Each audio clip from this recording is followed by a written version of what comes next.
Why, in an age when most of us could easily make other choices, do we continue to consume animals and think that we have a right to use and exploit animals?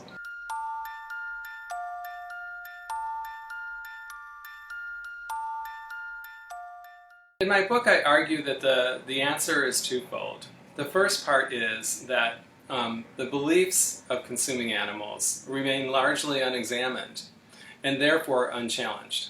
And the second part of the answer is that the fictions of popular culture continually reinforce those beliefs through all of the different social touch points that we're influenced by on a daily basis. When I was a young man, I got my start in the image building industry by working for creative and ad agencies in Chicago. And at one point, I was assigned to work on McDonald's Happy Meal boxes. Now, at the time, I was just as much under the spell of this brainwashing as most everyone else. And so it never occurred to me that there was any weird thing about working on a package that portrayed happy and fun farm animals that contained the body parts of animals, the same animals, that lived very short and miserable lives. But even worse, it didn't occur to me that we were manipulating and deceiving intentionally the most vulnerable audience possible, and that would be children. So in 2009, I had a bit of an epiphany, of a wake-up call. And I compulsively adopted 3 baby chicks from a school chick hatching program. And I named them Danita, Doris, and Ricardo. And I raised them into adulthood, and they became loving members of our family, as much as anyone's cat or dog would become loving companions and members of their family. The wake-up call was that I realized at this point that everything that I had been taught about farmed animals, chickens, turkeys, cows, and pigs, was completely false. And it led me on a path to question and explore how this could happen. And I realized early on that it stems from childhood.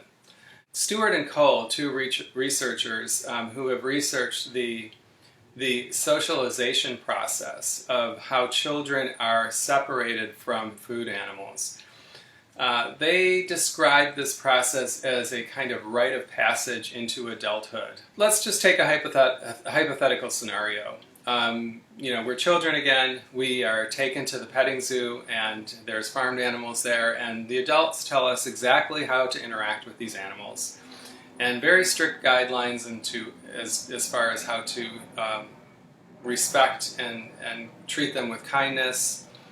But then we come home, and for dinner that night they're serving us the same farmed animals that we were so lovingly towards at the petting zoo earlier that day. And some children rightfully question this contradiction.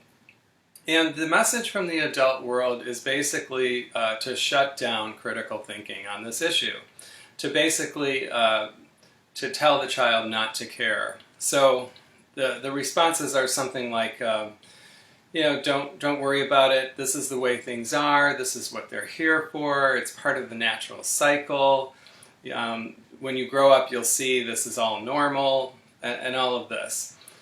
And so this is how children become indoctrinated and then become adults and pass that on to their children, most of the time never even questioning this whole process.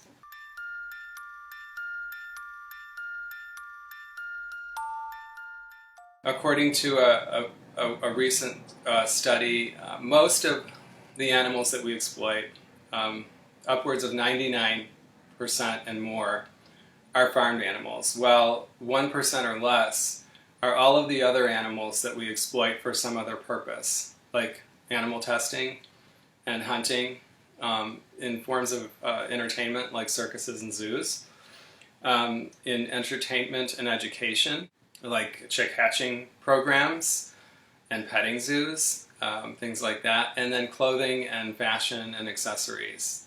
All of those other uses only represent a percentage point or a fraction of it.